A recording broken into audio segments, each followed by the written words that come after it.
Flaherty. I'm Jade Anderson. And I'm Jared Napper, and you're watching PSPN. 3 runners from the UIS cross-country team traveled to St. Leo, Florida this past weekend to compete at the NCAA Division II National Championships and conclude the 2021 cross-country season. Taryn Christie finished 149th overall after she moved up 10 spots in the last half of the race. She finished with a time of 22:47 for the women's 6K race. Unfortunately, on the men's side, both Blake Jones and Wyatt McIntyre had to pull out of the race before the end. This was Jones and Christie's second appearance at the national meet and McIntyre's first. The UIS women's basketball team is off to its best start in program history, winning their first 4 games to open the season. They've been led by the seniors so far this season, as Lauren Ladowski is averaging 17.5 points per game, and Ellie Mitchell is at a 10-point-per-game clip. Ladowski also took home GLVC Player of the Week honors last week.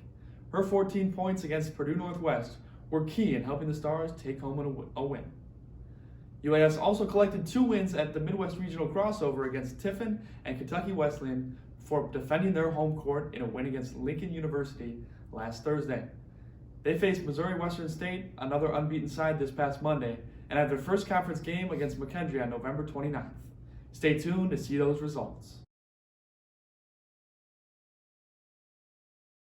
The UIS men's basketball team got off to a slow start this season, but has a lot of momentum on their side after a huge home victory.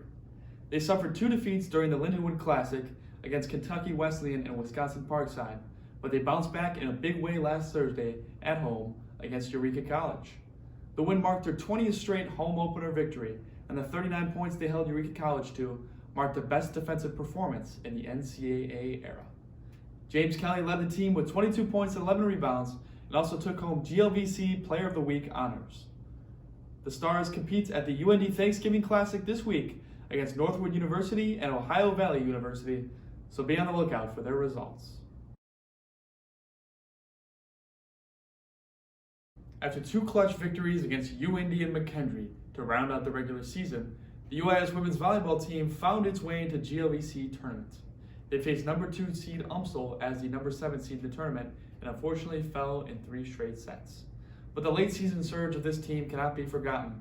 UIS went 8-3 down the stretch to qualify for the tournament and won 7 more conference games than last season.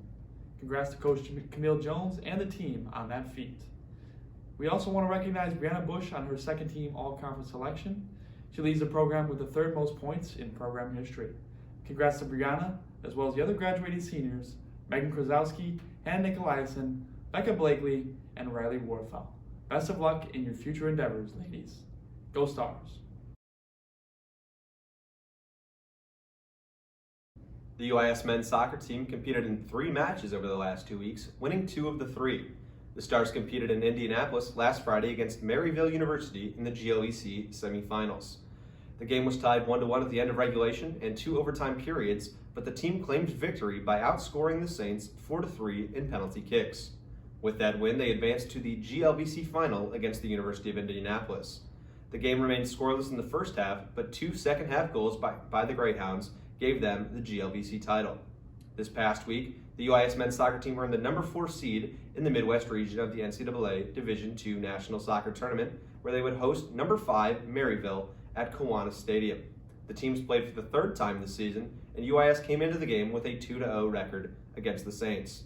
The game was scoreless through the first half, but an early second-half goal by Maryville had forced the Stars to get creative. A moment of brilliance by senior Darian Turner, assisted by Lars Brinkman, tied the game in the 63rd minute, which forced the game to overtime once again. However, just 3 minutes into the overtime period, off of a pass over the top from Brinkman, Turner struck once again for the Stars, leading to a 2-1 victory and advancement to the Sweet 16. The Prairie Stars will have a rematch with the Indianapolis Greyhounds on December 2nd in Indianapolis. These 2 weeks were full of history as the program recorded their first ever GLVC tournament win, semifinals and finals appearances, NCAA tournament appearance, and win. Congratulations, guys. Keep protecting the Prairie. Go Stars. We hope you enjoyed PSPN this week. Make sure to check out all the upcoming events. We'll catch you on the next one. Go Stars!